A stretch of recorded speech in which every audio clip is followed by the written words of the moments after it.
నా మీద ఎంతో నమ్మకంతో పెట్టారు. ఒక ఉన్నతమైన పదవి ఇచ్చారు.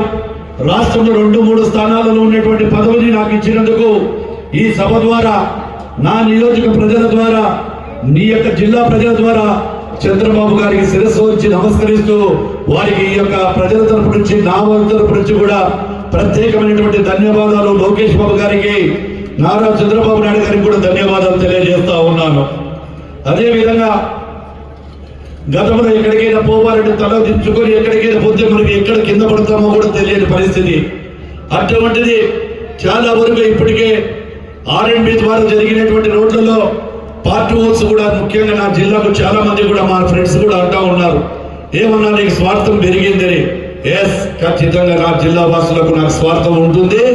నా జిల్లాకు ప్రాముఖ్యత, నా పదవిలో ప్రతి శాసనసభ్యుడితో కూడా చాలా సార్లు మాట్లాడుతూ ఉన్నా. అడిగినటువంటి నా చేతినటువంటి కూడా అన్ని రహదారులు కూడా మరమ్మతులు చేసి, కొత్త రహదారులు ఎప్పుడైనా వచ్చిన ప్రతిసారి జిల్లాకి కూడా ప్రాధాన్యం ఇస్తాము. ఖచ్చితంగా మన సొంత అన్ని యొక్క నియోజకవర్గాలు కూడా సొంత నియోజకవర్గాలుగానే భావించి జిల్లాను ప్రథమ స్థానంలో పెడతానని చెప్పి తెలియజేస్తూ